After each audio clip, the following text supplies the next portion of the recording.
স্বাগতম ভয়ের রাজ্যে।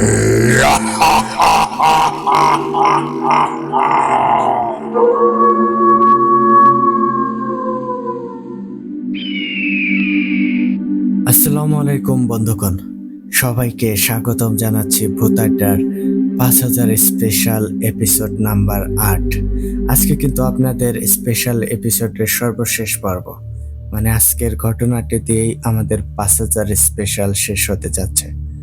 আশা করি এত সময় আপনারা জেনে গিয়েছেন আপনারা আজকে কার ঘটনা শুনতে চলেছেন। হ্যাঁ, আজকে আপনারা আমার লেখা কাশেম পাগলার একটা ঘটনা শুনতে যাচ্ছেন। আশা করছি ঘটনাটা মোটামুটি ভালো লাগবে। আর সত্যি বলতে লেখালেখির ওইরকম সময় করে উঠতে পারি না, যার কারণে আপনাদের রিকোয়েস্ট থাকা সত্ত্বেও ঘটনা লেখা হয় না বা লেখা সম্ভব হয় না। তো আজকে চেষ্টা করেছি আপনাদেরকে একটা ঘটনা উপহার দিতে। আশা করি আপনারা ঘটনাটি বেশ এনজয় করবেন। তো মূল ঘটনায় যাওয়ার আগে আপনাদেরকে বলবো, আপনারা যারা এখনো আমাদের চ্যানেলটাকে সাবস্ক্রাইব করেননি দ্রুত সাবস্ক্রাইব করে ফেলুন এবং পাশে থাকা বেল আইকনটি অন করে রাখুন। এর ফলে কিন্তু আমাদের পরবর্তী সকল আপডেট সবার আগে আপনাদের কাছে পৌঁছে যাবে। আর আপনারাও যদি আমাদেরকে ঘটনা পাঠাতে চান, সেই ক্ষেত্রে আমাদের ডেসক্রিপশন বক্সে অথবা কমেন্ট বক্সে আমাদের হোয়াটসঅ্যাপ নাম্বার এবং আমাদের ইমেল অ্যাড্রেসটি দেওয়া আছে। আপনারা আপনাদের জানা শোনা সেরা ভয়ঙ্কর ঘটনাগুলো আমাদেরকে লিখে কিংবা ভয়েস ক্লিপ আকারে পাঠিয়ে দিতে পারেন। তো এখন আর কথা বাড়াবো না, এবার সরাসরি মূল ঘটনায় চলে যাচ্ছি। তো শুনতে থাকুন আমার লেখা কাশেম পাগলার ঘটনা।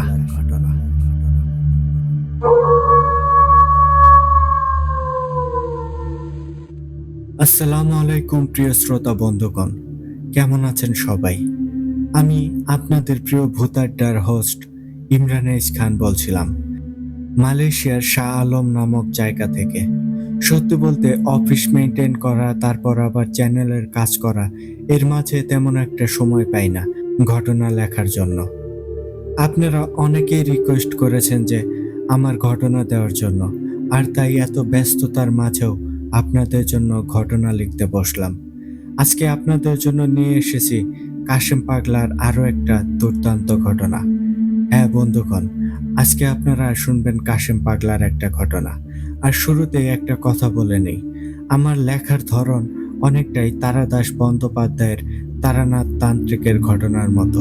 তাই আশা করি আপনারা ঘটনা শোনার আনন্দ নিয়ে এই ঘটনাটি উপভোগ করবেন। তাহলে চলুন আর কথা না বাড়িয়ে সরাসরি ঘটনায় প্রবেশ করি। আপনাদের হয়তো মনে আছে, আমি এবং আমার মামাতো ভাই আরিফ সবসময় সুযোগের অপেক্ষায় থাকতাম কবে কখন কাশেম পাগলার সাথে দেখা করতে যেতে পারবো আর ঘটনা শুনতে পারবো।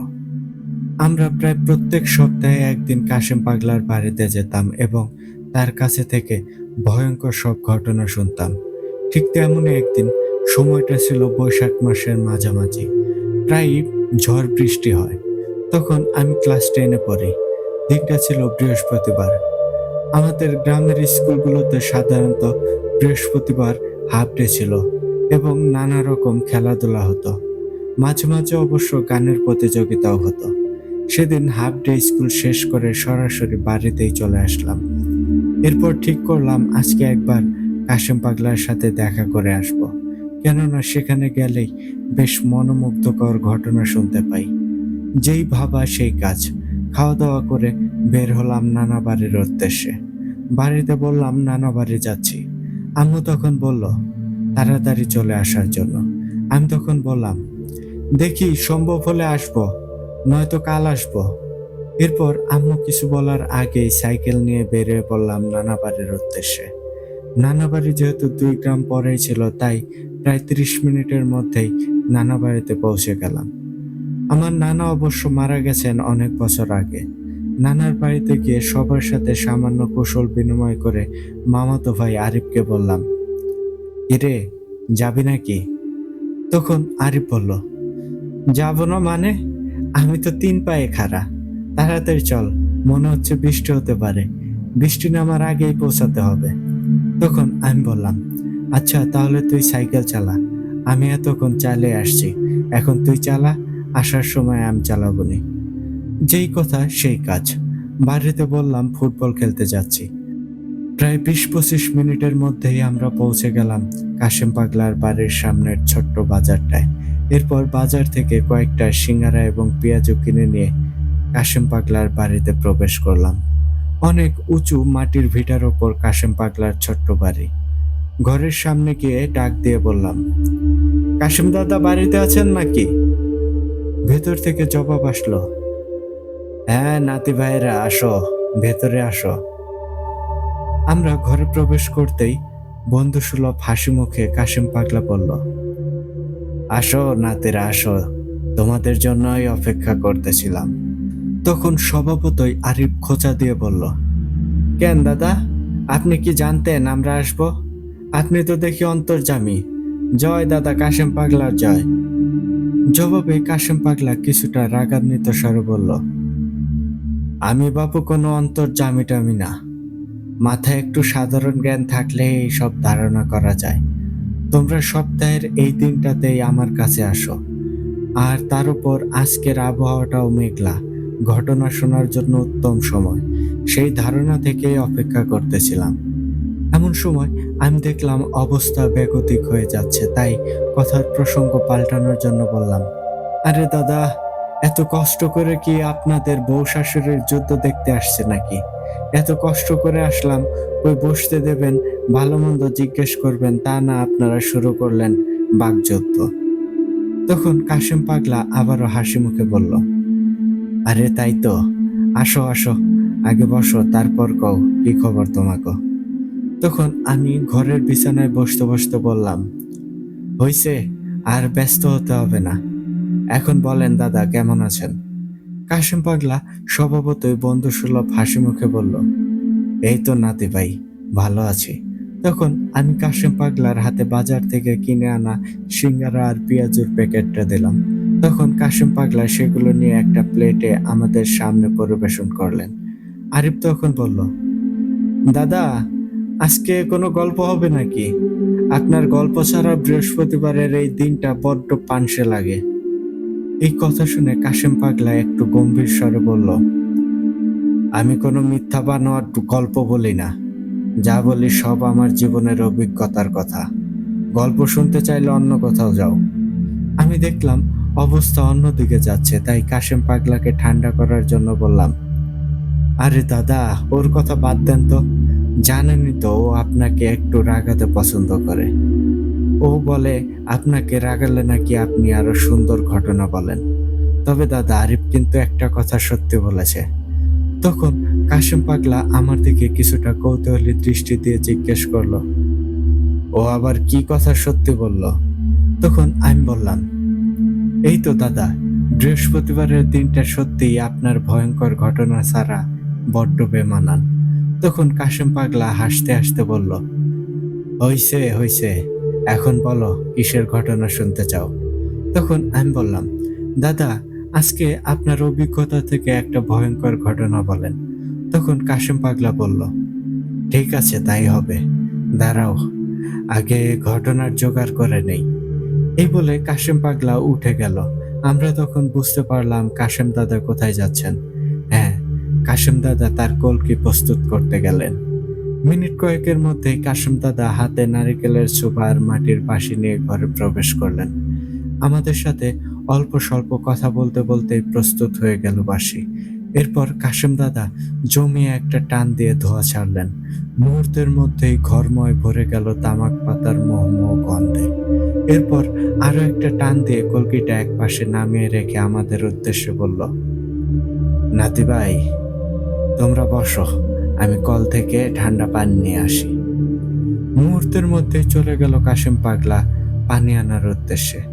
আর এদিকে কাশেম পাগলা ঘরের বাইরে যেতে না যেতেই মাটির বাঁশিটা আমি হাতে তুলে নিলাম এবং জমিয়ে একটা শোক টান দিলাম। আমার টান দেখে আরিফ বলল, ভাই, এদিকে এই গরিব মানুষটার দিকেও একটু তাকাইস, আমিও আছি। আমি বললাম, আরে শালা, শান্তিতে একটা টানও দিতে দিবি না দেখছি। আচ্ছা এনে ধর, কিন্তু খবরদার কাশি দিবি না। এবার আরিফও যথারীতি ওর মতো করে একটা শোক টান দিল এবং তাড়াতাড়ি করে আমার হাতে ফিরিয়ে দিল। তখন আমি বুঝলাম শালার কাশি চলে আসছে। আমি কলকিটা হাতে নিতেই শুরু হলো আরিফের কাশি। বেচারা কাশতে কাশতে চোখ মুখ লাল করে ফেললো। তখন আমি বললাম, এইগুলো আমার মতো বড় লোকের জন্য বরাদ্দ, তোর মতো গরিবের হজম হবে না। শালা খাইতে পারস না, তারপরও ভাগ ছাড়বি না। এরই মাঝে ঘরের বাইরে পায়ে হাঁটার শব্দ পেলাম, তাই ঝটপটে আর একটা টান দিয়ে কলকিটা আগের মতোই রেখে দিলাম যথাস্থানে। এরই মাঝে দেখলাম কাশিম দাদা এক হাতে পানির জগ নিয়ে ঘরে প্রবেশ করলো। ঘরে প্রবেশ করে কাশিম পাগলা পানির জগটা আমাদের সামনে রাখলো আর হাতে তুলে নিল কলকিটা, আর আগের মতোই জমিয়ে একটা টান দিয়ে কলকিটা নামিয়ে রাখলো। এরপর আরিফকে উদ্দেশ্য করে বলল, নাতি ভাই, পানি খাও, চোখ মুখ লাল হয়ে আছে। তখন আমরা কিছুটা লজ্জা বোধ করলাম আর ভাবতে লাগলাম কাশিম দাদা কিছু বলবেই নাকি। পরে দেখলাম কাশিম পাগলা আর এই বিষয় নিয়ে কিছু বলল না, আর আমাদেরকে বলল, নাও শুরু করো, ভাজা পোড়া গরম গরম খেতেই বেশি মজা। আমরাও তখন ভাজা পোড়াগুলো খেতে খেতে বললাম, দাদা, আজকের ঘটনাটি শুরু করেন, আপনার ঘটনা ছাড়া এই দিনটা ভালোই লাগে না। তখন কাশিম দাদা কিছুটা চিন্তিত মুখে ঘটনা বলতে শুরু করলো।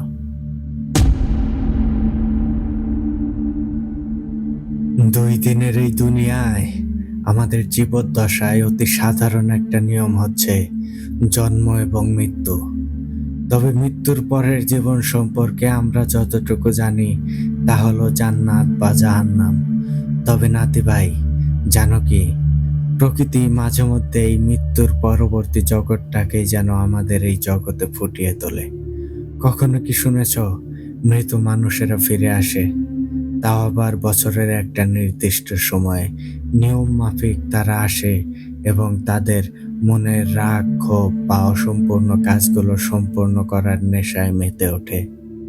এমন সময় আরিফ বলে উঠল, কি বলেন দাদাজান, এটা কখনো সম্ভব নাকি? তখন কাশিম পাগলা একটু রাগান্বিত স্বরে বলল, এমনটা না হলে কি আমি বলতাম? আমি কি করে বলতাম? এই তোমাদের এক সমস্যা। কথায় আছে, বিশ্বাসে মিলায় বস্তু, তর্কে বহুদূর। তখন আমি বললাম, দাদা, ওর কথা বাদ দেন তো, ও তো বরাবর এমনই, বোঝে কম, চিল্লায় বেশি। দাদা, ঘটনা বলা শুরু করেন। তখন কাশিম দাদা বলতে লাগলো, তোমার মতো শ্রোতা হলে ঘটনা বলতেও একটা শোক। শোনো তাহলে। তখন সময় ছিল 1945 কি 46 সাল। তখনও দেশ ভাগাভাগি হয়নি। আমি তখন 17-18 বছরের টকবগে যুবক। আমি কিন্তু সেই বুঝ হওয়ার পর থেকেই ঘুরে বেড়াতে পছন্দ করতাম, আর সময় সুযোগ হলে সাধু সঙ্গ করে বেড়াতাম। তখনকার সময় আমি এতটাও পারদর্শী হইনি এই কবিরাজি বিদ্যায়। তো একবার ঠিক করলাম আমার খালার বাড়ি বেড়াতে যাব, ভারতের আসামে। আসাম রাজ্যের একটা অজপাড়া গায়ে খালার বিয়ে হয়েছিল। তখনকার সময় মানুষ যদিও অনেক গরিব ছিল, কিন্তু মনের দিক দিয়ে তখনকার মানুষ ছিল অনেক উদার, অনেক ধনী। তখনকার সময় এত গাড়ি ঘোড়ার চল ছিল না। গরুর গাড়ি, পানিপথের নৌকা, এইসব দিয়েই বেশিরভাগ যাতায়াত হতো। তখন আমি যাত্রাপথে একটু বিপদে পড়ে গিয়েছিলাম। আমি যেই গরুর গাড়ি করে যাচ্ছিলাম, হঠাৎ করেই 2টা গরুর একটার যেন কি হলো, ছটফট করতে করতে চোখের সামনেই মারা গেল।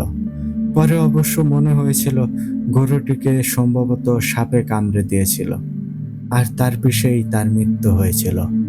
কেননা তখন সময়টা ছিল সন্ধ্যার পর, মাগরিবের আজান হয়ে গেছে অনেক আগেই। এমন সময় এই অঘটন ঘটে গেল। তারপর আর কি করার, গাড়িয়ান ভাইকে পুরো ভাড়াটাই দিলাম, কেননা তারও তো একটা বড় ক্ষতি হয়ে গেল।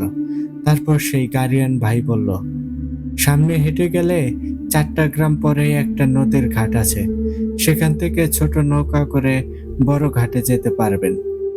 তখন আর কোনো উপায় না পেয়ে গাড়িয়ান ভাইয়ের দেখানো রাস্তায় হাঁটা শুরু করলাম। জ্যোৎস্না রাতে চাঁদের অল্প আলোতে হেঁটে যাচ্ছিলাম গ্রামের মেঠো পথ ধরে। নিজের আনমনেই গুনগুন করে গান ধরেছি। হঠাৎ মনে হলো আমার পেছনে কেউ হয়তো হাঁটছে। আমি কিছুটা চমকে পেছনে তাকালাম। দেখতে পেলাম একটা ভয়ঙ্কর দেখতে মানুষের মতো একটা অবয়ব দাঁড়িয়ে আছে। অবয়বটার উচ্চতা একজন সাধারণ মানুষের মতোই, কিন্তু তার মুখ থেকে যেন মাংস খসে খসে পড়ছে। আর তার হাতে ছোট্ট একটা ধারালো ছুরি। চাঁদের আলোতে যেন ছুরিটা চকচক করে উঠল। আর কিছু বুঝে ওঠার আগেই সেই অবয়বটা আমার উপর আক্রমণ করে বসলো। আর আমি টাল সামলাতে না পেরে পড়ে গেলাম। তখন তার ছুরির আঘাতে আমার হাতের কিছুটা কেটেও গেল। সেই কাটা জায়গা থেকে রক্ত ঝরতে শুরু করলো। আমি তখন দেখি সেই অবয়বটা আমার সেই রক্ত চেটে চেটে খাওয়া শুরু করলো। আমি তখন অবয়বটাকে ভয়ে ধাক্কা দিয়ে সরিয়ে উঠে দাঁড়ালাম। তখন সেই অবয়বটা রক্ত চক্ষু নিয়ে আমার ওপর আবারও আক্রমণ করতে তেড়ে আসলো। আমি তখন কিছুটা হুঁশ ফিরে পেয়েছি আর আচমকা বিপদ বুঝে সেই অবয়ব থেকে ছুটে পালানোর চেষ্টা করলাম। দেখলাম সেই অবয়বটাও আমার পিছু পিছু ধেয়ে আসছে। তখন আমি প্রাণপণে ছুটতে লাগলাম। অনেকটা সময় দৌড়ানোর পর একটা বড় গাছের পেছনে লুকিয়ে পড়লাম। উঁকি দিয়ে দেখতে পেলাম সেই অবয়বটা কিছুটা দূরেই দাঁড়িয়ে এদিক ওদিক ঘুরছে। এমন সময় ওই অবয়বটার উপর আরো অনেকগুলো অবয়ব এসে ওই অবয়বটার উপর ঝাঁপিয়ে পড়লো আর তাকে অনেক আঘাত করতে শুরু করলো। এমন সময় হঠাৎ একটা হাত আমার কাঁধে অনুভব করি। তখন আমি চমকে উঠে পাশে তাকিয়ে দেখি একটা বুড়ো লোক। লোকটি তখন হাত ইশারায় আমাকে চুপ থাকতে বলে, তারপর তার পিছু পিছু যেতে বলে। সত্যি বলতে এতগুলো ভয়ঙ্কর অবয়বকে দেখে এতটাই ভয় পেয়েছিলাম যে সেই বৃদ্ধ লোকটিকে আমার কাছে যেন বেঁচে থাকার একটা আশার আলো মনে হয়েছিল। তখন আমি মনোমুগ্ধের মতো তার পিছু পিছু যেতে শুরু করি। একটা সময় লোকটি আমাকে নিয়ে তার বাড়ির সামনে যায়। লোকটি বাড়িতে যেতেই ঘটে যায় আরেকটি ভয়ঙ্কর কাণ্ড। লোকটির 17-18 বছরের মেয়ে লোকটির ঘরে পা রাখতেই তার উপর ঝাঁপিয়ে পড়ে এবং তার গলা চেপে ধরে। আমি তখন খেয়াল করি মেয়েটি গোঙাচ্ছে আর ফ্যাসফ্যাসে গলায় বলছে, কাউকে ছাড়বো না। ধোকা, ধোকার শাস্তি একটাই, আর তা হচ্ছে মৃত্যু। মৃত্যু। আমরা ফিরে এসেছি তোদের সবাইকে শাস্তি দিতে। তখন আমি লোকটাকে বাঁচানোর চেষ্টা করি, কিন্তু মেয়েটির গায়ে এতটা শক্তি ছিল আমি তাকে একটুও সরাতে পারছিলাম না।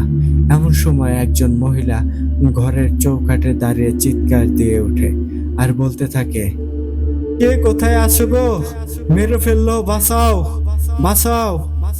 মহিলাটার চিৎকারের কিছুক্ষণের মধ্যেই কয়েকজন পুরুষ মানুষ মশাল হাতে ঘরে প্রবেশ করে এবং মেয়েটিকে অনেক কষ্টে ছাড়িয়ে বিছানার সাথে বেঁধে ফেলে। তখন বৃদ্ধ লোকটির দিকে তাকিয়ে দেখি তার মুখ পুরো লাল হয়ে গেছে। তার মনে হয় নিঃশ্বাস নিতেও কষ্ট হচ্ছিল। তখন তাকে আমি পানি দেওয়ার কথা বলি এবং লোকটি পানি পান করে একটু শান্ত হয়।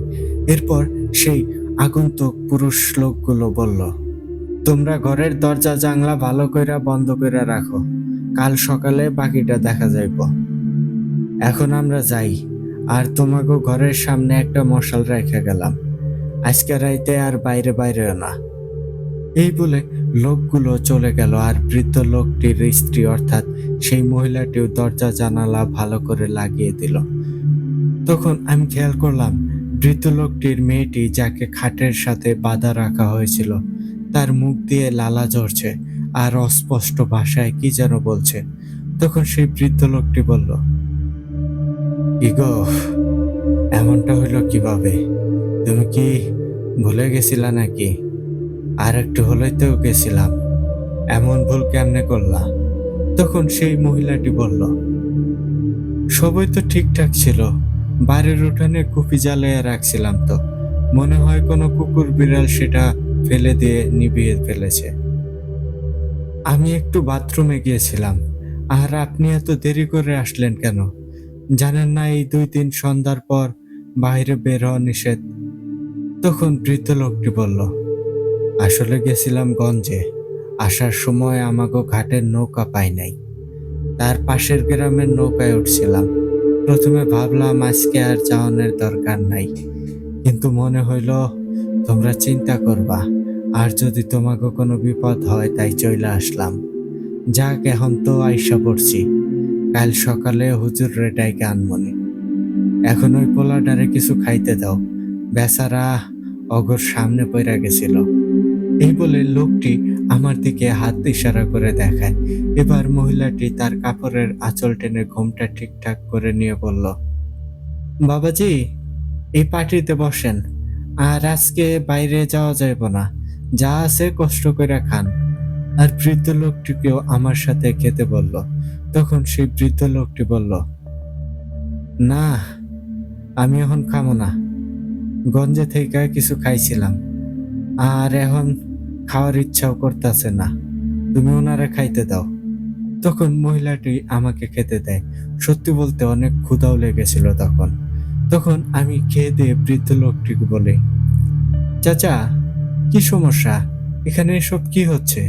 তখন বৃদ্ধ চাচা বলে, তুমি এইসব যাই না কি করবা বাপু, আর এখন এইসব কোনো ঠিক না, রাইতের বেলায় ওনারা জায়গা ওঠে। তখন আমি বলি, চাচা বলেন, আমি শুনতে চাই।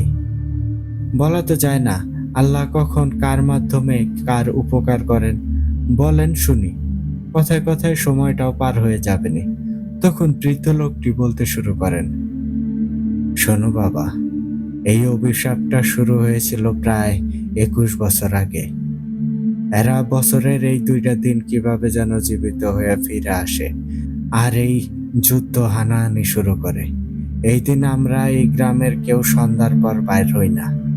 কেউ যদি দরকারে বা ভুল কইরা বাইরে যায়, তাহলে পরের দিন তাদের ছিন্ন ভিন্ন মরা দেহ পাওয়া যায়। মেলা চেষ্টা করছি আমরা এইটার সমাধান করতে, কিন্তু পারি নাই। তখন আমি বলি, চাচা, আপনি শুরু থেকে বলেন। এরপর চাচা আবারও বলতে শুরু করেন, আমাগো এই গ্রামে রঞ্জু নামের একটা পোলা আছিল। রঞ্জু আবার পাশের গ্রামের রিনা নামের একটা মায়ারে পছন্দ করত। রিনার বাপ আছিল গরিব চাষি মানুষ। তারা কোনো রকমে খেয়ে পরে দিন পার করত। আর এইদিকে রঞ্জুর বাবা আছিল আমাকে এইখানকার প্রভাবশালী জমিদার। একটা সময় রঞ্জুর বাপ বিষয়টা জানে, তখন সাফ সাফ না করে দেয়, কিন্তু রঞ্জু তার বাপের কথা শোনে না।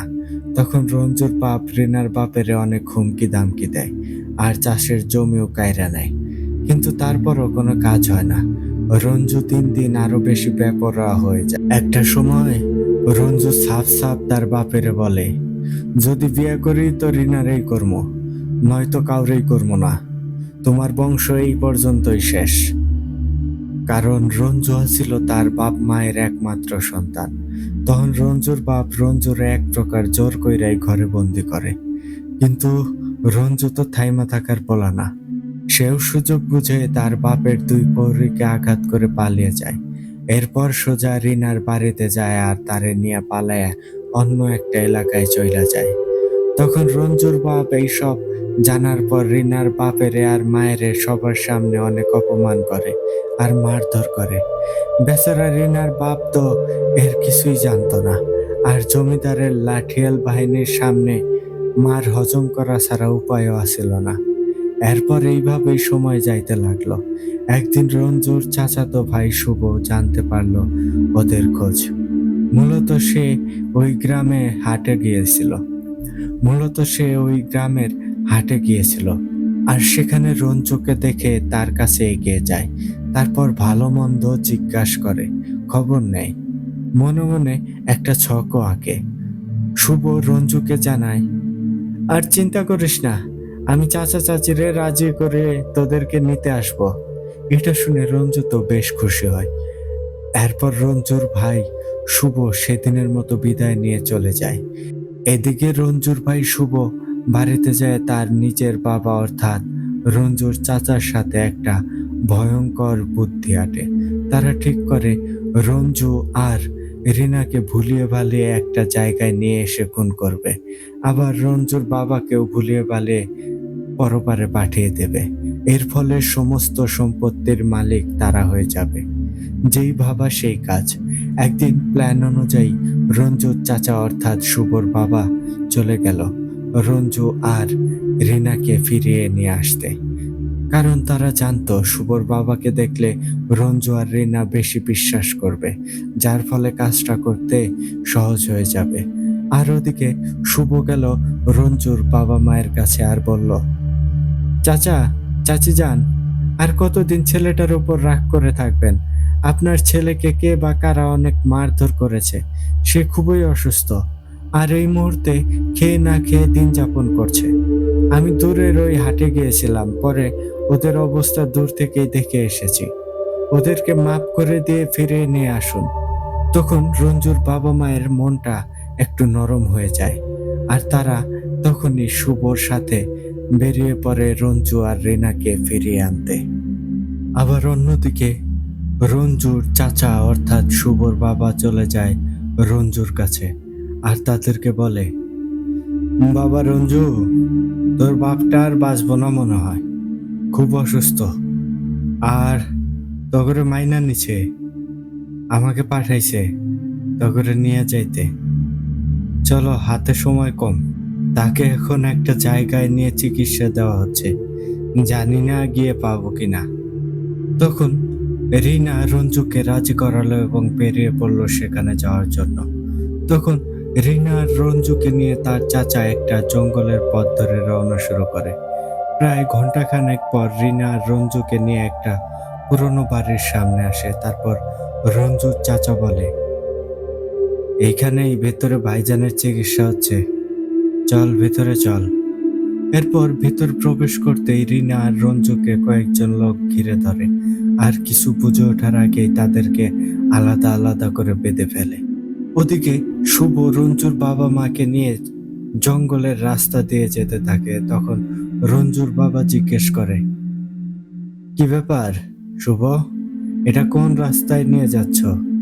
তখন শুভ বলে, চাচা যান, আপনার পোলা অনেক চালাক, ও তো লোকালয় থেকে অনেক দূরে ঘর বানাইছে। তবে চিন্তা করবেন না, আর মাত্র কিছুক্ষণ, এরপরেই আমরা পৌঁছে যাব। আবার অন্যদিকে রঞ্জু আর রিনাকে বেঁধে শুভর বাবা ও তার লোকজনরা মিলে অনেক হেয় প্রতিপন্ন করতে থাকে, অনেক আজে বাজে কথা বলতে থাকে। তখন এক পর্যায়ে রঞ্জু রেগে গিয়ে শুভর বাবার মুখে থুতু মেরে বলে, ছি চাচা, তুই কি মানুষ নাকি আস্ত শয়তান? তোকে কতবার মাফ করে দিছি, তোর কত অন্যায়ের শাস্তি মওকুফ হয়েছে বাবার জন্য, আর আজ তুই কিনা আমাদের এইভাবে হেনস্থা করছিস, নিমক হারাম একটা। তখন রঞ্জুর চাচা বেশ রেগে যায় আর বলে, কি বললি? আমি শয়তান? দেখ তবে আমি কি করি। এই বলে সে তার এক চামচাকে বলে, এই যা তো, ওর চোখের সামনে রিনাকে নষ্ট কর, আজকের জন্য তোরে সুযোগ দিলাম। তখন আরো কয়েকটা চামচারাও বলে উঠল তাদেরও নাকি আবদার আছে। তখন তাদেরকেও অনুমতি দিয়ে দেয়। যখন চামচাগুলো রিনার দিকে এগিয়ে যাচ্ছিল তখন রঞ্জু চিৎকার করে বলছিল, চাচা, দোহাই লাগে এমনটা করিস না, সারা জীবন তোর গোলামি করব, তাও এমন কিছু করিস না। কিন্তু তখন কেউ যেন রঞ্জুর কথা কানেই নিল না। ওদিকে রিনা ওই লোকগুলোর খারাপ উদ্দেশ্য বুঝতে পারে তাদের কাছ থেকে অনেক আকুতি মিনতি করতে থাকে আর বলে, দেখেন, আপনারা আমার এত বড় ক্ষতি করবেন না, আমি অন্তঃসত্ত্বা, আপনারা আমার ধর্মের ভাই, আমাকে ছেড়ে দেন। কিন্তু ওই লোকগুলো কোনো কথাই শুনলো না, ঝাঁপিয়ে পড়লো রিনার ওপর। তখন নিরুপায় বেচারা রঞ্জু চিৎকার করে কান্না করছিল আর রিনাকে ছেড়ে দিতে বলছিল। আর এভাবে একের পর এক পাশবিক নির্যাতনের ফলে রিনা সেখানেই মারা যায়। রঞ্জু একটা সময় অচেতন হয়ে পড়ে থাকে। এমন সময় বাইরে ঘোড়ার গাড়ির আওয়াজ শুনে সবাই আবারও যার যার জায়গা মতো প্রস্তুত হয়ে যায়। তখন একজন উকি দিয়ে দেখে যে শুভ রঞ্জুর বাবা মাকে নিয়ে আসছে। যখন ওই রঞ্জুর বাবা মা ঘরে প্রবেশ করে সাথে সাথেই তাদেরকে আটক করে ফেলে রঞ্জুর চাচা আর তার সঙ্গপাঙ্গরা। তখন রঞ্জুর বাবা মা আশেপাশের অবস্থা দেখে বুঝে যায় এখানে কি হচ্ছে। তখন রঞ্জুর বাবা তার চাচাকে উদ্দেশ্য করে বলে, ছি, তুই এত খারাপ, তোরে কখনো সৎ ভাবি নাই। সবসময় নিজের ভাইয়ের মতো দেখছি, আর আজ তুই আমার এত বড় ক্ষতি করলি। তখন রঞ্জুর চাচা বলে, ভাইজান, তোমাদেরকে তো ভালোভাবে বললে কিছুই দিতা না, তাই এই ব্যবস্থা। তবে চিন্তা করো না, আজকের পর আর এই সমস্যা থাকবে না। তখন রঞ্জুর বাবা বলে, তোর পোলার এমন তড়িঘড়ি করে আমাদের নিয়ে আসাতে একটু সন্দেহ হয়েছিল, তাই তো ব্যবস্থা নিয়েই এসেছি। এই বলে সে বাহিরে কারো উদ্দেশ্যে হাঁক দিল, কিরে, কইরে তোরা, তোরা তোদের কাজ শুরু কর। ঠিক তখনই বাইরে থেকে ৮-১০ জন রাজবাড়ির প্রহরী হাতে বল্লম নিয়ে ঘরে প্রবেশ করলো। এদিকে রঞ্জুর চাচা আর চাচাতো ভাইয়ের সাথে ১৫-২০ জন লোক নিয়ে দাঁড়িয়ে, আর অন্যদিকে রঞ্জুর বাবার ১০-১৫ জন প্রহরী। মুহূর্তের মধ্যেই লেগে গেল তুমুল যুদ্ধ, মারামারি, হানাহানি। এক পর্যায়ে এক প্রহরী এসে রঞ্জুর বাবা মাকে খুলে দিল। তারপরেই রঞ্জুর বাবা দেখতে পেল শুভকে, আর পাশে পড়ে থাকা একটা ধারালো ছুরি দিয়ে শুভকে পেটে আঘাত করে। আর এই দৃশ্য দেখে শুভর বাবা একটা ধারালো ছুরি দিয়ে বেচারা রঞ্জুর গলা কেটে দেয়। রঞ্জু তখনও হাত পা বাঁধা অবস্থাতেই ছিল। এই দৃশ্য দেখে রঞ্জুর বাবা এবং তার দলবলের মনোবল যেন ভেঙে যায়, আর সেই সুযোগ কাজে লাগিয়ে রঞ্জুর চাচা আর তার লোকজন রঞ্জুর বাবা মা সহ সকল প্রহরীদের ওপর ঝাঁপিয়ে পড়ে এবং ভয়ঙ্কর মারামারি লেগে যায়। একটা সময় সেখানে রঞ্জুর বাবা, চাচা আর তার ২ জন খারাপ সহকারী বাদে সবাই সেখানে মারা যায়। রঞ্জুর বাবার অবস্থাও ছিল খুবই শোচনীয়। রঞ্জুর বাবাকে বাঁচিয়ে রেখেছিল তার সম্পত্তি লিখে নেওয়ার জন্য। এরপর রঞ্জুর চাচার সহকারীরা আরো কয়েকজনকে ডেকে আনে, আর সেই ভাঙা বাড়ির মধ্যেই সবাইকে গণকবর দিয়ে ফেলে। এরপরের দিন রঞ্জুর চাচা রঞ্জুর বাবাকে অনেক চাপ দিতে থাকে সকল সম্পত্তি তার নামে লিখে দেওয়ার জন্য। তখন রঞ্জুর বাবা সেই আহত অবস্থাতেই বলে, আমার তো সব শেষ, বউ বাচ্চা সবাইকে মেরে ফেলেছিস, এবার আমাকে মেরে ফেললেও কোনো আফসোস নাই, আমি তোকে কিচ্ছুই দেব না। আর এই কথা শুনে রঞ্জুর চাচা রঞ্জুর বাবাকে আবারও এক তরফা পিটায়। তখন সেখানে থাকা রঞ্জুর চাচা এক সহকারী বলে, মালিক, আপনার তো দরকার ওর স্বাক্ষর আর সহমত, এর জন্য আমার কাছে একটা উপায় আছে। তখন রঞ্জুর চাচা জানতে চায় কি সেই উপায়।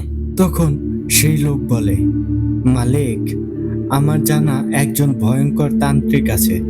সে অর্থের বিনিময়ে মানুষকে বান মারা, কালো জাদু করা বা কাউকে বশ করার মাধ্যমে একেবারে হাতের পুতুল বানাতে পারে, আর তার নাম বিশুতান্ত্রিক। খুবই কাজের মানুষ, অর্থ পেলে সে সব কিছুই করতে পারে। তখন রঞ্জুর চাচা বলে, কিরে, সত্যি বলছিস তো এরকমটা সম্ভব? তখন সেই লোক বলে, জি মালিক, আপনি চাইলে তাকে নিয়ে আসতে পারি। তখন রঞ্জুর চাচা সম্মতি জানালে সেই লোক চলে যায় সেই তান্ত্রিককে নিয়ে আসতে। ঘন্টা কয়েক পর সেই তান্ত্রিক আসে, আর সে এসে বলে, তোরা এটা কি করছিস? তোরা তো দেখি সাক্ষাৎ যমদূত। তখন রঞ্জুর চাচা বলে, এসব কথা বাদ দেন, এতক্ষণে হয়তো সব শুনেছেন, এবার বলেন কাজটা করতে পারবেন তো, আর কত টাকা লাগবে? তখন সবাইকে অবাক করে দিয়ে বিশুতান্ত্রিক বলে, তোদের এই কাজ আমি করে দেব, কিন্তু আমি বিনিময়ে কোনো টাকা নেব না। তখন লোকেরা বলাবলি করতে থাকে, যেই লোক টাকা ছাড়া লড়েও না, সে কিনা ফ্রিতে কাজটা করে দিতে চাচ্ছে, এর পেছনে অবশ্যই কোনো কারণ আছে। তখন সবাইকে থামিয়ে দিয়ে রঞ্জুর চাচা বলে, এই থামো সবাই, আমাকে কথা বলতে দাও। এরপর তিনি তান্ত্রিককে বলে, আচ্ছা, আপনার মতলব কি বলেন তো? আপনি তো ফ্রিতে কাজ করার লোক না। তখন বিশুতান্ত্রিক হেসে বলে, কে বলল আমি ফ্রিতে কাজ করব? আমি তো বিনিময়ে অন্য কিছু নেব। শোন বাপু, আমার ওই লাশগুলোর মধ্য থেকে একটা লাশ আমার লাগবে, ওটা দিয়ে আমি সাধনা করব, আমার শক্তি বাড়াবো। তখন রঞ্জুর চাচা বলে, মানে কি? বুঝলাম না। তখন বিশুতান্ত্রিক বলে, দেখ বাপু, অত বোঝাবুঝির কিছু নাই। তোদের কাজের বিনিময়ে আমি একটা লাশ নেব ওইখান থেকে। এমনিও তোরা লাশ দিয়ে তো কিছু করবি না, তাই ভেবে দেখ আমাকে লাশটা দেওয়ার বিনিময়ে কাজটা করে নিবি কিনা। তখন রঞ্জুর চাচা বলে, আচ্ছা ঠিক আছে, আপনি আপনার কাজ শুরু করুন। তখন বিশুতান্ত্রিক বলে, আজকে রাতেই আমি কাজ শুরু করব। তোরা আমাকে সেই ব্যক্তির নখ চুল কাপড়ের কিছু অংশ এনে দে, আর তার রক্ত আনতে পারলে সবচেয়ে ভালো হবে। তখন রঞ্জুর চাচা জানায় সবকিছুর ব্যবস্থা হয়ে যাবে। এরপর সেদিন রাতেই বিশুতান্ত্রিক শুরু করে দেয় বশীকরণ যজ্ঞ। কথা মতো চুল, নখ এবং রক্ত এনে দেয়। তারপর সেই রাতে যজ্ঞ শেষ করে দিয়ে বিশুতান্ত্রিক জানায় 5 দিনেই কাজ হয়ে যাবে। এই 5 দিন অপেক্ষা কর, এরপর এই বেটা আজীবনের জন্য তোর গোলাম হয়ে যাবে। আর আমি কথা অনুযায়ী একটাই লাশ নিয়ে যাচ্ছি। এই বলে বিশুতান্ত্রিক সেখানে মাটি করতে শুরু করে। তখন অন্য কয়েকজন তাকে সাহায্য করতে এগিয়ে গেলে বিশুতান্ত্রিক বলে, দেখ বাপু, এই সাধনার কাজ নিজেকেই করতে হয়। অর্থাৎ যে সিদ্ধি লাভ করতে চায় তাকেই কাজটা করতে হয়। তোদের কাজ তো শেষ, তোরা এবার এখান থেকে চলে যা। এরপর রঞ্জুর বাবাকে ধরে নিয়ে রঞ্জুর চাচা ও বাকিরা চলে গেল। আর ওদিকে বিশুতান্ত্রিক তার কাজ শুরু করে দিল। বিশুতান্ত্রিক মাটি খুঁড়ে রিনার মৃতদেহটা তুলে নিয়ে গেল আর আগের মতোই বাকি লাশগুলো মাটি চাপা দিয়ে দিল। এরপর বিশুতান্ত্রিক ঠিক করলো আজ রাতেই যজ্ঞ করে ভয়ঙ্কর শক্তিশালী শয়তান পুত্র মুর্রাকে বশ করে নেবে। কেননা বিশুতান্ত্রিক জানতো যে শয়তান মুর্রাকে যে কেউ চাইলেই ডাকতে পারে না, তাকে ডাকার একটা ভিন্ন নিয়ম আছে। মুর্রাকে ডাকতে হলে 2টা লাশ লাগে। একটা লাশ হতে হয় ষোড়শী নারী এবং একটা অনাগত 3 থেকে 5 মাসের বাচ্চা, অর্থাৎ মায়ের গর্ভেই আছে, কিন্তু সেই বাচ্চার বয়স হতে হবে 3 থেকে 5 মাস। আর তখন রিনা ছিল প্রায় 4 মাসের বয়তী, অর্থাৎ তার পেটে ছিল 4 মাসের একটা বাচ্চা। তো এরপর বিশুতান্ত্রিক সেই রাতেই শুরু করে দেয় ভয়ঙ্কর মুর্রাকে বশ করার যজ্ঞ। প্রথমে বিশুতান্ত্রিক রিনার পেট কেটে সেই বাচ্চাটিকে বের করে একটা কলা পাতার উপরে রাখে। তারপর রিনার পেটে ঝরে পড়া রক্তগুলোকে একটা পাত্রের মধ্যে নিয়ে সেটা থেকে কিছুটা রক্ত সেই বাচ্চাটির উপর ছিটিয়ে দেয়। এরপর বিশুতান্ত্রিক একটা বড় বৃত্ত আঁকে। এবার বিশুতান্ত্রিক সেই বৃত্তের ভেতরে প্রথমে বাচ্চাটিকে শোয়ায়, এরপর শোয়ায় রিনার মৃতদেহটাকে, আর শেষে বসে বিশুতান্ত্রিক।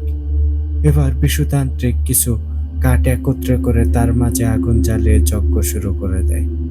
বিশুতান্ত্রিক রিনার মাথা থেকে কিছুটা চুল আর রক্ত নিয়ে একটা কাঠের জতে পেঁচিয়ে সেটাও আগুনে নিক্ষেপ করে। তারপর শয়তান মুর্রাকে ডাকার মন্ত্র পাঠ করতে শুরু করে। বিশুতান্ত্রিক মন্ত্র পাঠ করছে আর একটু পর পর সেই আগুনে রিনার রক্ত মেশানো ঘি ঢালছে। এভাবেই কেটে যায় অনেকটা সময়। এরপর হঠাৎ যেন আশেপাশের পরিবেশটা পাল্টাতে থাকে, চারদিকে থমথমে অবস্থা। এমন সময় হঠাৎ করে ঘরের চালটা যেন উড়ে যায়। মনে হচ্ছিল কেউ যেন ঘরের চালটা তুলে দূরে ছুঁড়ে মারলো। এরপর পরই আবির্ভাব ঘটে ভয়ঙ্কর শয়তান মুর্রার।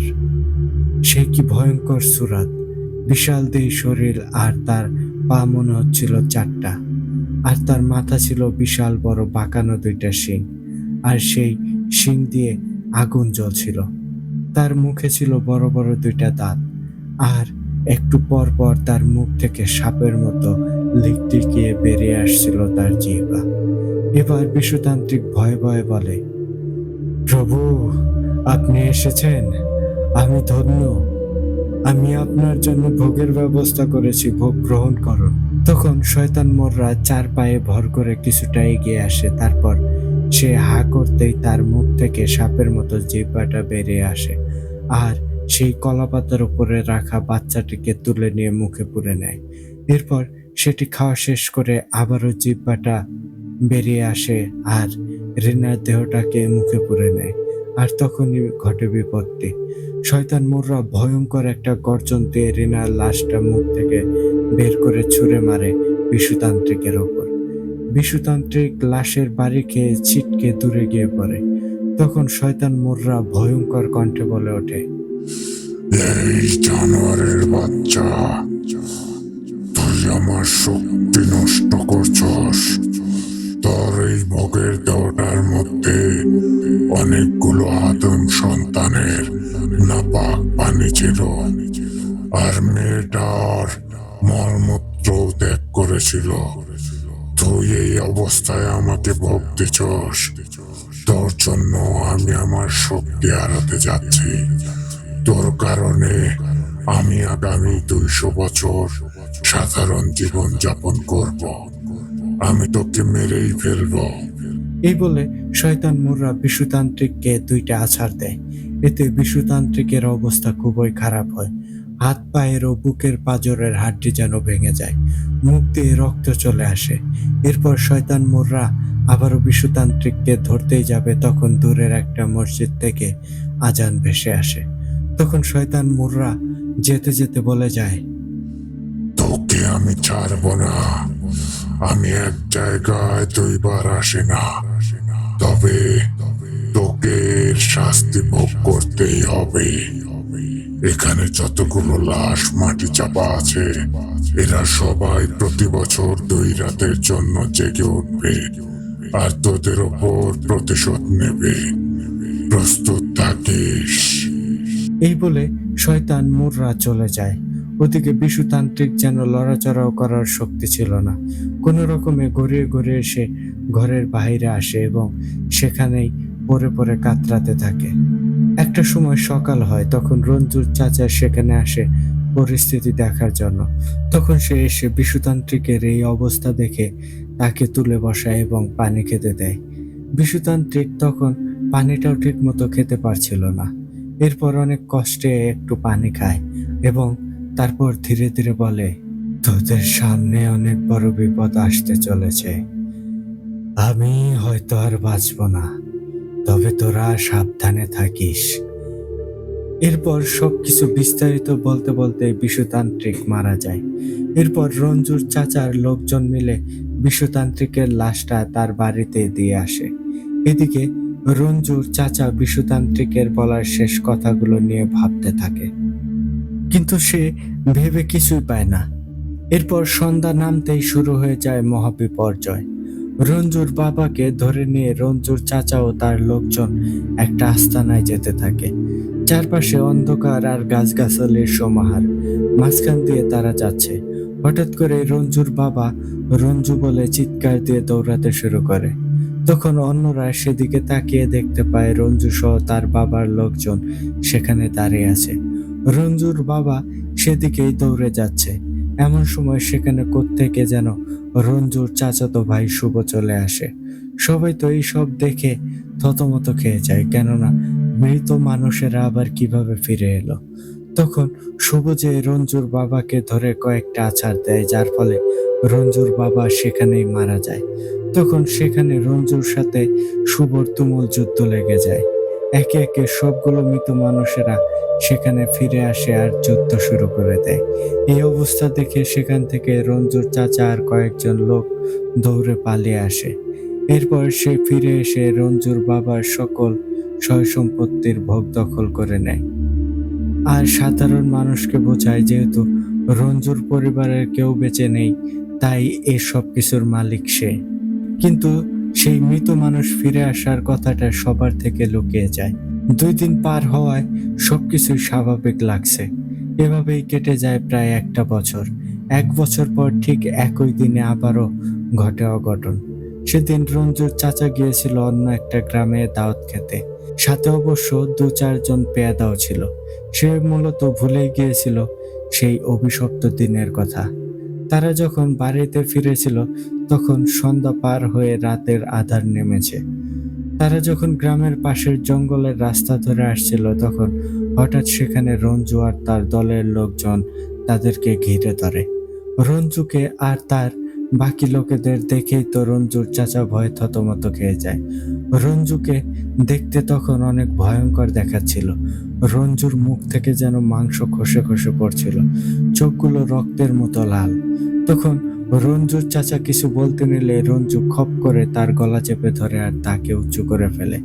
তারপর রঞ্জু বলে, চাচা, তুই কি বলতে চাস আমি জানি।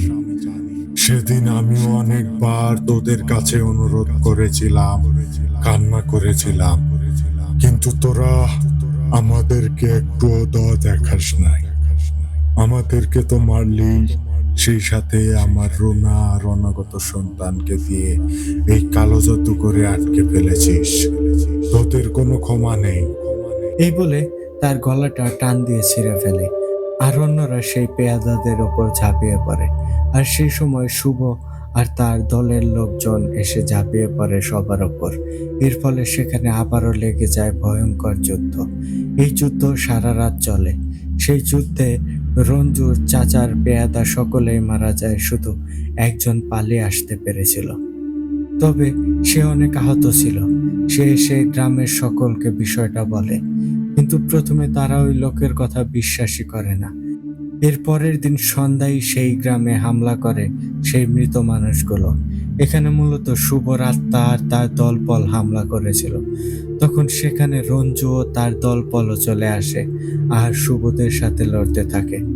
তখন বাইরে থাকা প্রায় 8 জন মানুষ মারা যায়। তারা মূলত কাজ সেরে বাড়ি ফিরছিল। তখন তাদের সামনে পড়ে যাওয়ায় তারাও মারা যায়। এরপর থেকে প্রতি বছরই এই 2 দিন রাতে ফিরে আসে আর নিরীহ গ্রামবাসীদের উপর রয়ে ঝাঁপিয়ে পড়ে সেই আত্মাগুলো।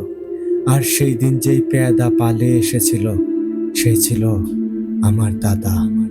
এই বলে বৃদ্ধ লোক তার কথা বলা শেষ করে। তখন আমি বলি, চাচা কি বলেন, এটার কোনো সমাধান করতে পারেন নাই? তখন সেই লোক বলে, না রে বাবু, এটার জন্য অনেক মানুষের কাছে গেছি, কিন্তু কেউ এর সমাধান করতে পারে নাই। যাও কয়েকজন কবিরাজ আসছিল, তাদের অনেকেই মারা গেছে, আবার কেউ কেউ পঙ্গু হয়ে গেছে। এরপর থেকে আর কাউকে ডাকি না। এটাকে আমরা আমাদের ভাগ্য হিসেবে মেনে নিছি। আজকের রাতটা পার হলেই আবার অপেক্ষা করব আগামী বছরের জন্য। আজকে যারা বেঁচে যাবে তারা আরো একটা বছর বেঁচে থাকবে। আমরা অনেক চেষ্টা করেছি এই গ্রাম ছেড়ে চলে যেতে, কিন্তু তাতেও কোনো লাভ হয়নি। এই দিনটা আসলেই এই গ্রামের সবাই যেখানেই থাকুক এই গ্রামে ফিরে আসে। ফিরে আসে বললে ভুল হবে, তাদেরকে আনা হয়। সে নিজের অজান্তেই চলে আসে। এইসব কথা বলতে বলতেই একটা সময় ফজরের আজান শুনতে পাই। তখন চাচা বলে, আরো একটা বছর আমরা বেঁচে থাকবো। এরপর আমার আর সেখানে ভালো লাগছিল না। মনে কেমন অস্বস্তি লাগছিল, কেননা এই বিপদে তাদেরকে রেখেই আমাকে যেতে হবে। একটু আলো ফুটতেই আমি তাদের থেকে বিদায় নিয়ে বেরিয়ে পড়ি। অবশ্য তারা অনেক বলেছিল যেন আমি সকালের খাবার খেয়ে বেরোই, কিন্তু আমি তাদেরকে বলি, চাচা আমার খারাপ লাগছে, আমাকে কিছু খেতে বললেন না। আপনি আজ আমার জীবন বাঁচিয়েছেন, আমি আপনাকে এই বিপদ থেকে উদ্ধার করতে পারছি না, আরো আপনাকে এখানে রেখেই চলে যাচ্ছি। এই কথা বলে আমি হাঁটতে থাকি। তখন আমি ঠিক করি আমি আর খালার বাড়ি যাব না, অর্থাৎ আসামে আর যাব না, বরং এখান থেকেই বাড়ি ফিরে যাব। যেই বাবা সেই কাজ। সেখান থেকে সরাসরি বাড়িতে ফিরে আসলাম। বাড়িতেও ভালো লাগছিল না। পরে ঠিক করলাম বন্ধুদের সাথে আড্ডা দিয়ে আসি, তাহলে হয়তো ভালো লাগবে। এরপর বেরিয়ে গেলাম আড্ডার স্থানে। সবার সাথে বসে রইলাম, কিন্তু আমার তখনও ভালো লাগছিল না। চুপচাপ বসেছিলাম। তখন এক বন্ধু বলে, কিরে তোর কি হয়েছে, এমন চুপচাপ বসে আছিস কেন? তখন আমি সব ঘটনা ওদেরকে বলি। তখন ওদের মধ্য থেকে এক বন্ধু বলে, বন্ধু, আমার নানা বাড়ির ওইখানে একজন পীর আছে, যে কিনা এইসব জিনগত কাজ করে থাকে। চল আমরা তার কাছে যাই। তখন আমি বলি, অনেক হুজুর কবিরাজ গেছে এই কাজ করতে, কিন্তু পারেনি, উল্টো তারাই মারা পড়েছে। উনি আর কি করবে? তখন সেই বন্ধু বলে রাখা ভালো, আমার ওই বন্ধুর নাম ছিল রশিদ মিয়া। আরে পীর সাহেব অনেক কামেল একজন মানুষ, ওনার কাছে নাকি অনেক বেশি শক্তিশালী জিন আছে, চল একবার গিয়েই দেখি। এরপর সবাই মিলে সিদ্ধান্ত নেই সেইখানে যাওয়ার। সেই অনুযায়ী পরের দিন আমরা 4 বন্ধু চলে যাই ওই বন্ধুর নানার বাড়িতে। আমরা প্রায় বিকেল বেলায় সেখানে গিয়ে পৌঁছাই। এরপর কিছুটা সময় রেস্ট করে আমরা গ্রাম ঘুরতে বেরোনোর নাম করে সেই পীর সাহেবের কাছে যাই। সেখানে অনেক মানুষের ভিড় দেখি, অনেকেই অনেক সমস্যা নিয়ে এসেছিল। আমরাও সেখানে গিয়ে অপেক্ষা করতে থাকি। এর কিছুক্ষণের মধ্যেই মাগরিবের আজান দিয়ে দেয়।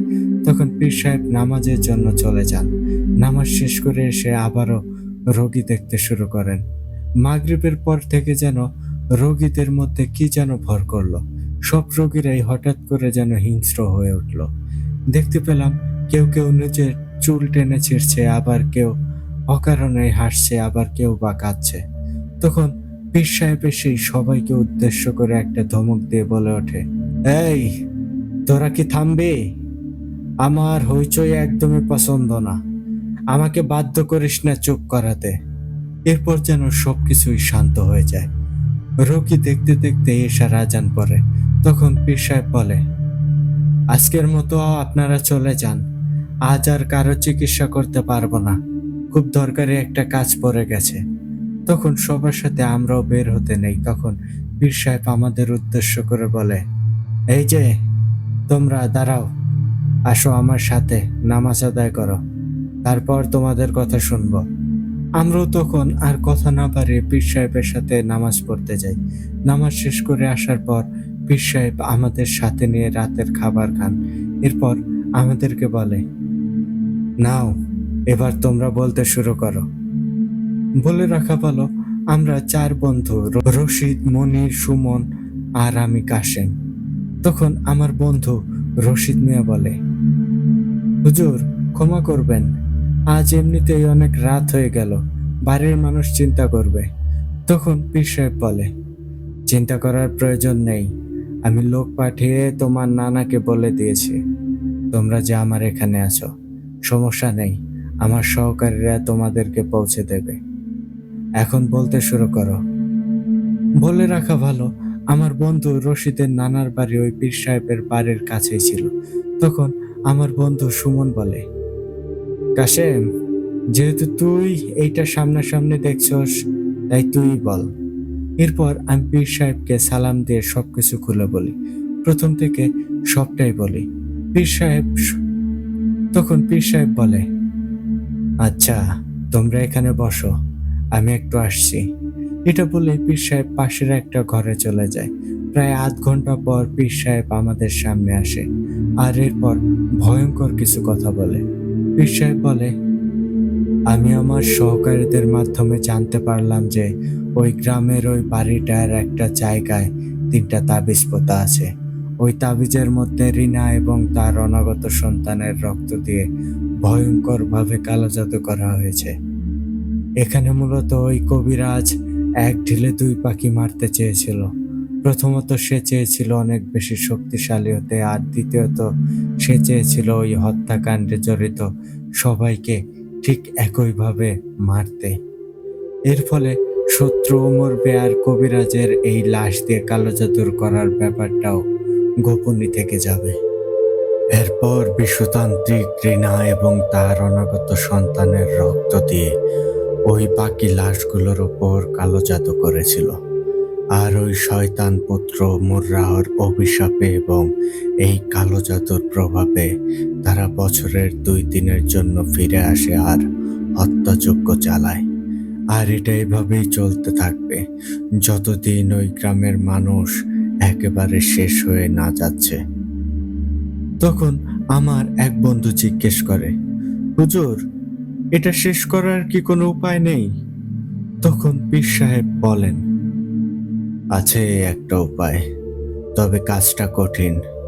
ওই তাবিজ 3টা খুঁজে বের করতে হবে এবং গণকবরের মাটি তুলে ওই লাশের হাড়গুলো যা অবশিষ্ট আছে তার উপর পবিত্র পানি ছিটিয়ে দিয়ে একটা গায়েবী রুকাইয়া করে দিলেই ইনশাল্লাহ এই সমস্যার সমাধান হয়ে যাবে।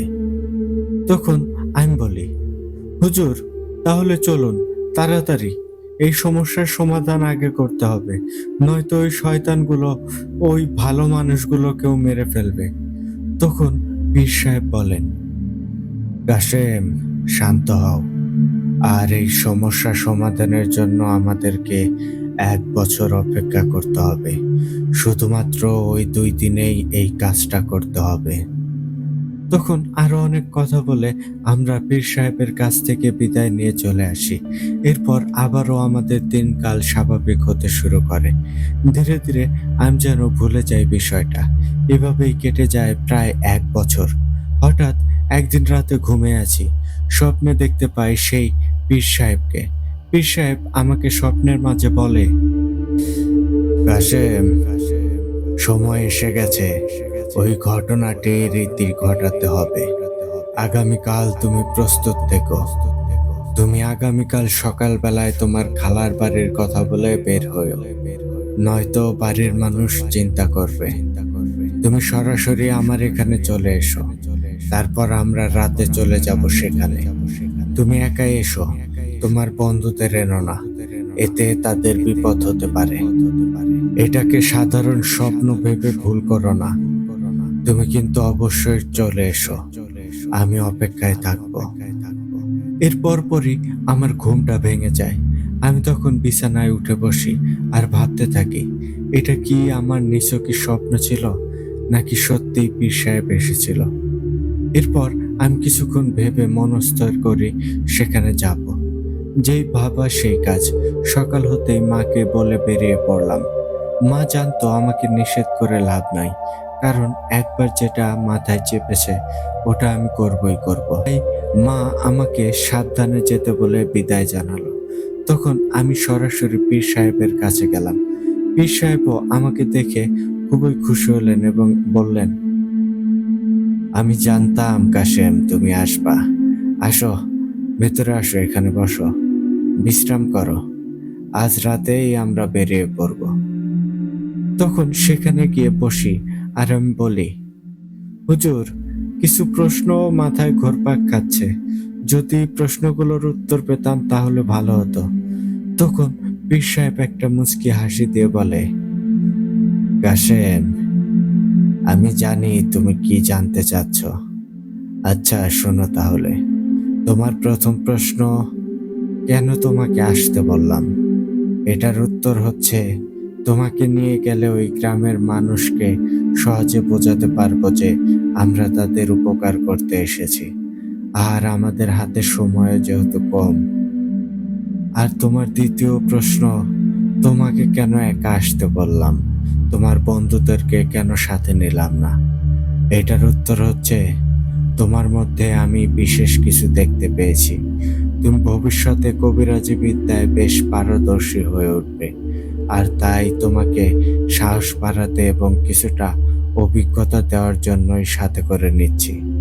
আশা করি সব বুঝতে পেরেছ। তখন আমি বলি, ধন্যবাদ হুজুর, এখন আর কিছু জানার নেই।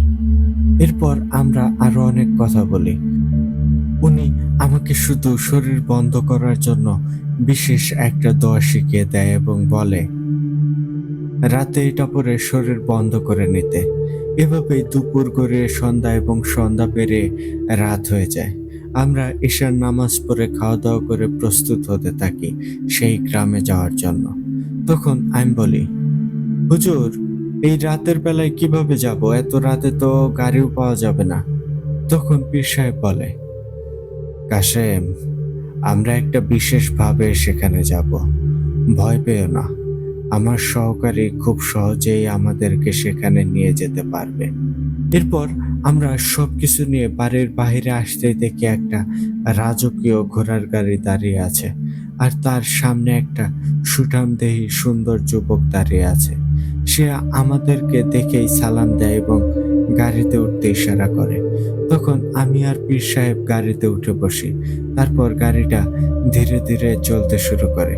কিছুক্ষণের মধ্যেই যেন মনে হলো গাড়িটা মাটি দিয়ে না, হাওয়ায় ভেসে ভেসে যাচ্ছে।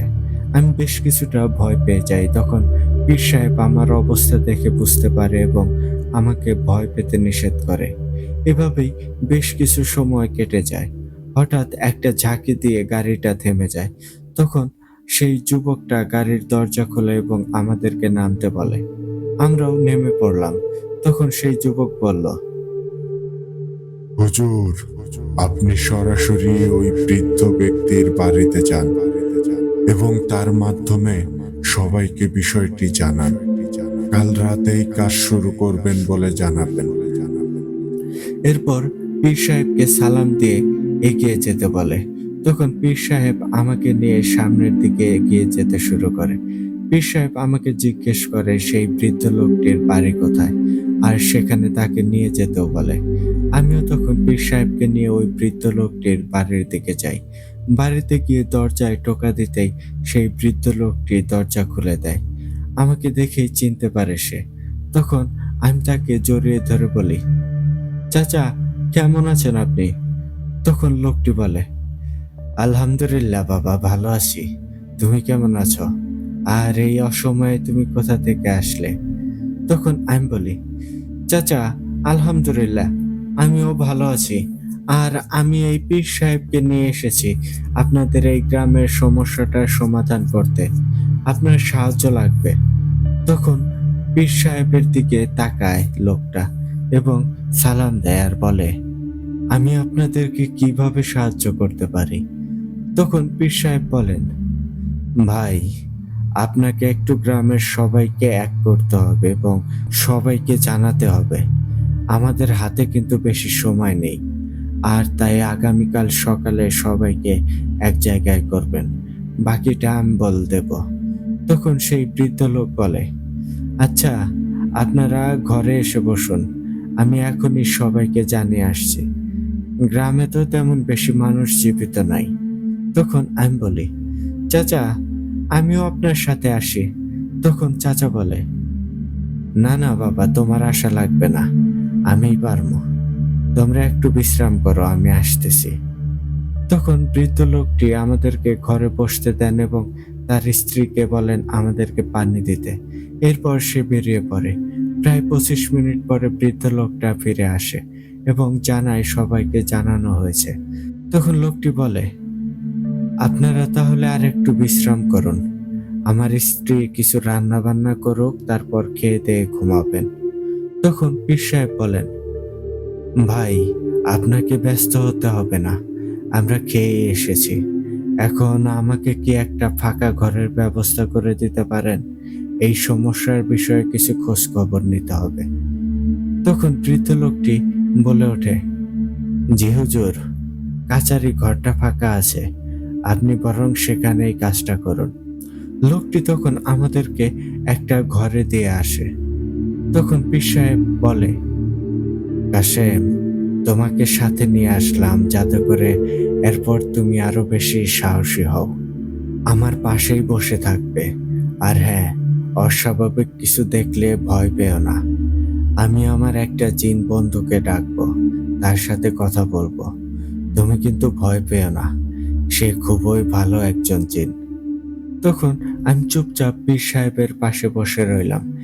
পীর সাহেব ঘরের আলো নিভিয়ে দিয়ে তার বন্ধু শমশের জিনকে ডাকতে শুরু করলো।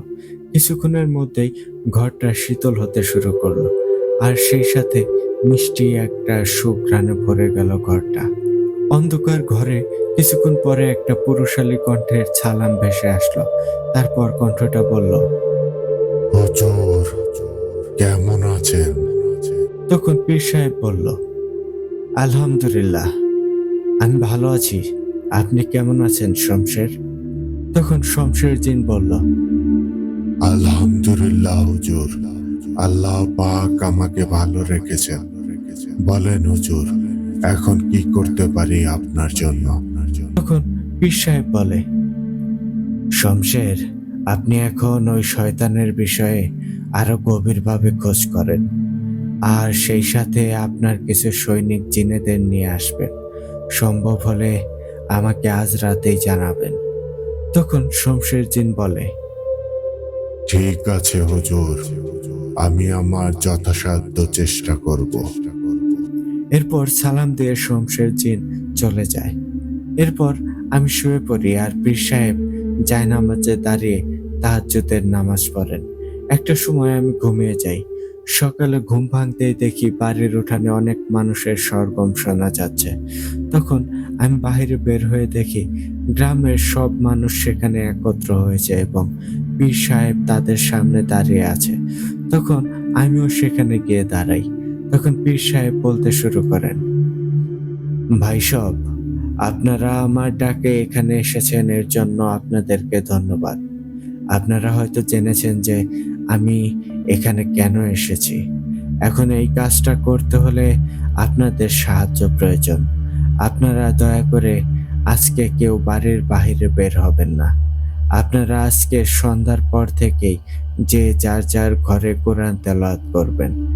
আর কেউ ডাকলেও বাইরে আসবেন না। আমি ডাকলেও আসবেন না।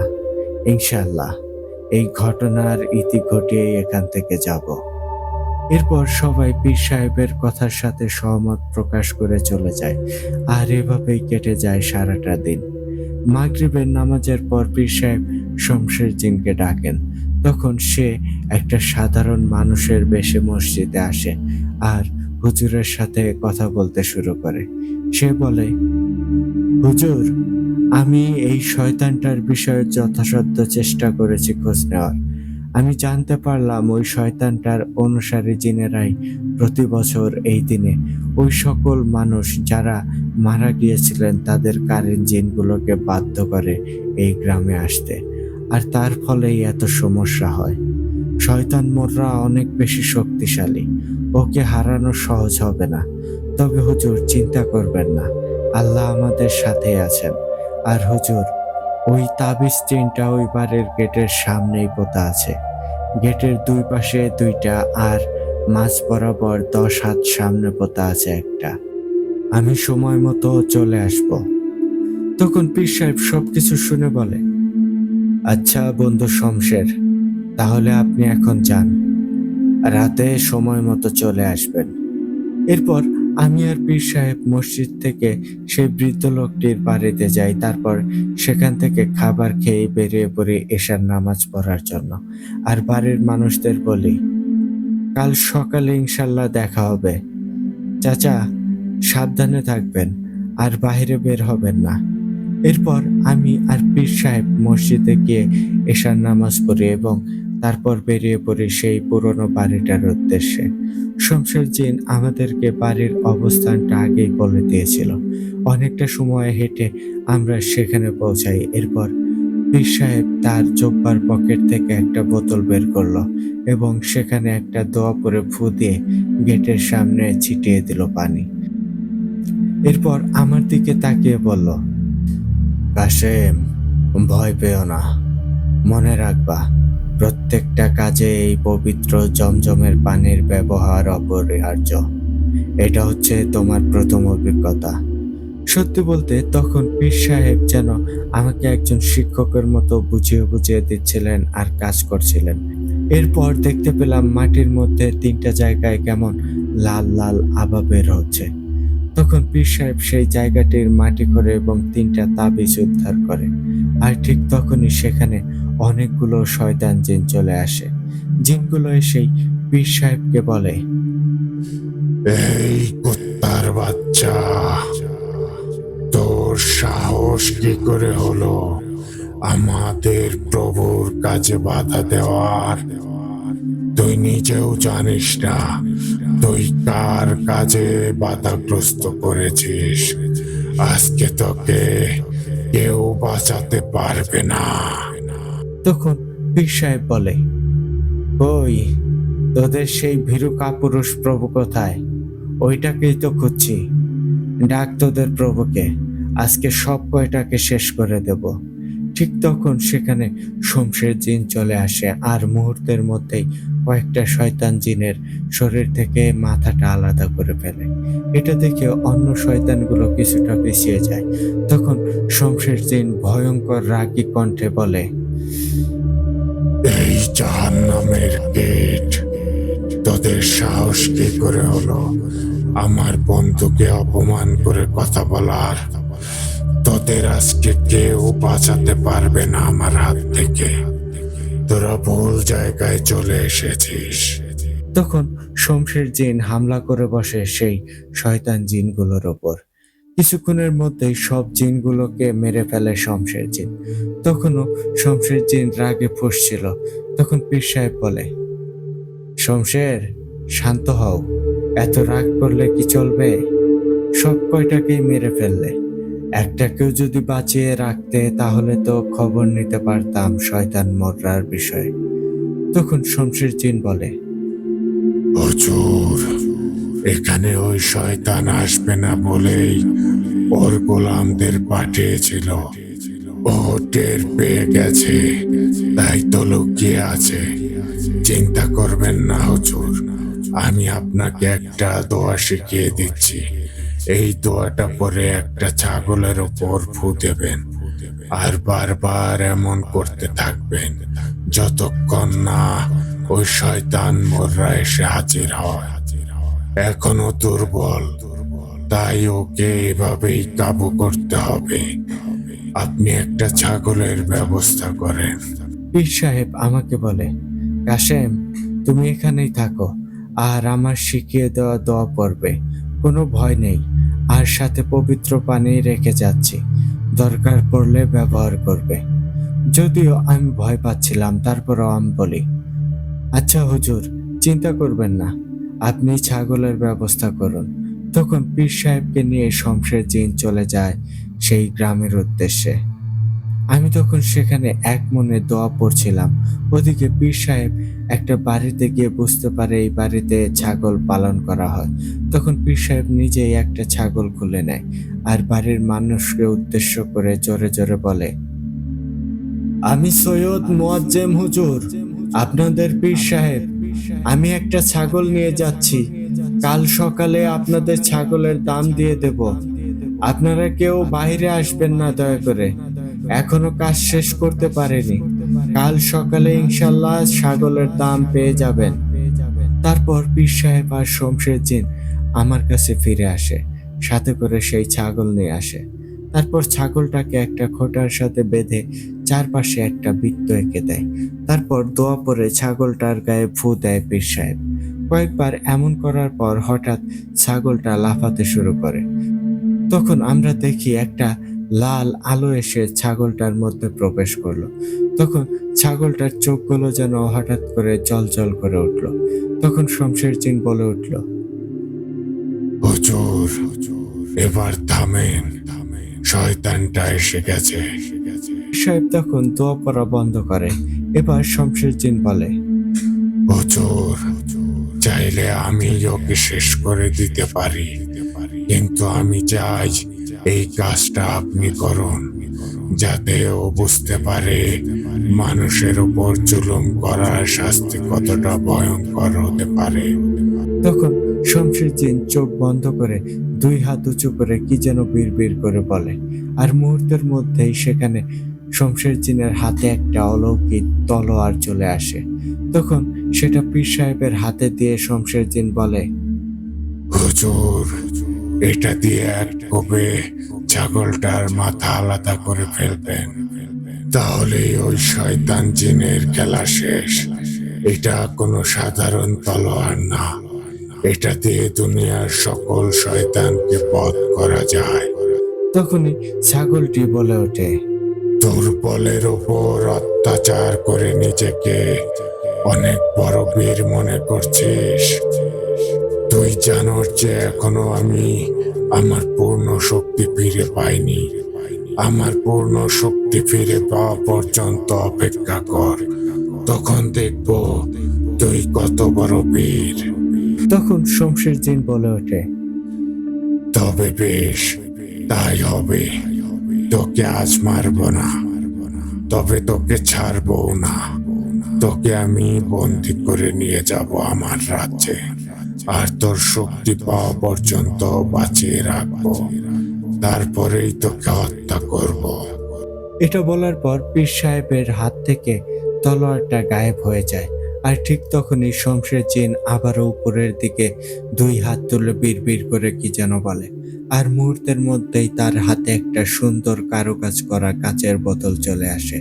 তখন শমশের জিন সেই বোতলের মুখ খুলে কি যেন পরে ফু দেয়। তারপর বোতলটা ছাগলের সামনে ধরতেই আবারও একটা লাল আলো ছাগলের ভেতর থেকে বের হয়ে বোতলে প্রবেশ করে। তখন শমশের জিন বোতলের মুখটা ভালোভাবে লাগিয়ে ফেলে। এরপর পীর সাহেবকে উদ্দেশ্য করে বলে, হুজুর, কাজ শেষ। শয়তানটাকে বন্দি করে ফেলেছি। গ্রামের সবাই এখন নিরাপদ। আমি ওকে নিয়ে যাচ্ছি। আপনারাও এখন গ্রামে ফিরে যাবেন আর সবাইকে জানিয়ে দিন তারা এখন বিপদমুক্ত। এরপর শমশের জিন পীর সাহেবকে সালাম দিয়ে চলে যায় আর আমাদেরকে বলে ওই ছাগলটা যার তার কাছে ফিরিয়ে দিতে।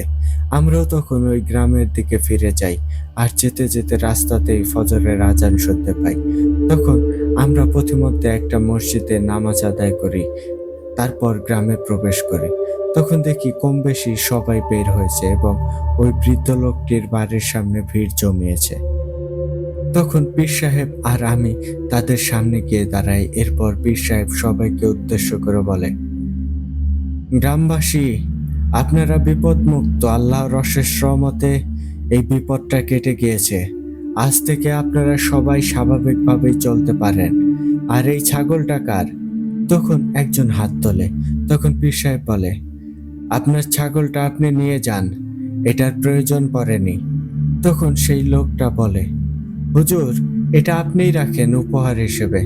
তখন পীর সাহেব বলে, ভাই, আমি কাজের বিনিময়ে কোনো অর্থ সম্পদ নেই না। আমার জন্য দোয়া করবেন, এটাই যথেষ্ট। আর আপনারা সবাই ঠিকমতো নামাজ কালাম পড়বেন। এরপর আমি আর পীর সাহেব তাদের থেকে বিদায় নিয়ে আমাদের নিজ গ্রামের উদ্দেশ্যে রওনা হই। প্রথমে পীর সাহেবের বাড়িতে যাই, তারপর খাওয়া দাওয়া করি। পীর সাহেব তখন আমাকে বলে, কাশেম, তুমি এখন বাড়িতে ফিরে যাও আর আমাদের ইনশাল্লাহ আবারও দেখা হবে। এরপর আমি আমার বাড়িতে চলে আসি। এই বলে কাশেম পাগলা কথা বলা শেষ করে। আমরা এক মনে ঘটনাটা শুনছিলাম। তখন আরিফ বলে ওঠে, দাদা, এরপর কি পীর সাহেব বা শমশের জিনের সাথে আরো দেখা হয়েছে? তখন কাশেম পাগলা বলে, নাতি ভাই, এরপর শমশের জিনের সাথে বেশ অনেকবার কাজ করেছি, কিন্তু পীর সাহেবের সাথে বেশি কাজ করতে পারিনি, কারণ এই ঘটনার কিছু বছর পরেই পীর সাহেব ইন্তেকাল করেন। তো সেই ঘটনা অন্য কোনো দিন শোনাবো, আজ এই পর্যন্তই। তখন আমি বলি, দাদা, সত্যি আপনার অভিজ্ঞতাগুলো শুনলে আমরা কোন জগতে যেন হারিয়ে যাই। তবে দাদা, আগামী সপ্তাহে কিন্তু পীর সাহেবের আরো একটা ঘটনা শুনতে চাই। তখন কাশেম পাগলা সেই বন্ধুসুলভ হাসি দিয়ে বলে ওঠে, আচ্ছা, সে দেখা যাবে। এরপর আমরা কাশেম পাগলার থেকে বিদায় নিয়ে চলে আসি। তো প্রিয় শ্রোতা বন্ধুগণ, এই ছিল আমার লেখা 5,000 সাবস্ক্রাইবার উপলক্ষে বিশেষ একটা ঘটনা। আশা করি আপনাদের ভালো লেগেছে। আপনারা অবশ্যই কমেন্ট করে জানাবেন আপনাদের মতামতগুলো আর শেয়ার করে দেবেন দেশ বিদেশের সবার মাঝে আপনাদের প্রিয় ভূতারটাকে। আশা করি এই 5,000 স্পেশালের 8টা ঘটনায় আপনারা অনেক বেশি এনজয় করেছেন। আরিফ ভাই কিন্তু অলরেডি অ্যানাউন্সমেন্ট করে দিয়েছে, এরপর যখন আমাদের চ্যানেলে 10,000 সাবস্ক্রাইবার হবে তখন কিন্তু আপনারা আরিফ ভাইয়ের লেখা প্লানচেট ঘটনাটা শুনতে পারবেন। হ্যাঁ, সেই ঘটনাটি যেটা অন্য কোনো মাধ্যমে আপনারা শুনেছিলেন এবং অনেক বেশি পছন্দ করেছিলেন। তো আমি ইমরান এইচ খান আজকে এখানে বিদায় নিচ্ছি। ইনশাল্লাহ আবারও কথা হবে নতুন কোনো এক ঘটনার মাধ্যমে। সবাই ভালো থাকবেন এবং আশেপাশের মানুষদের ভালো রাখার চেষ্টা করবেন। আসসালামু আলাইকুম।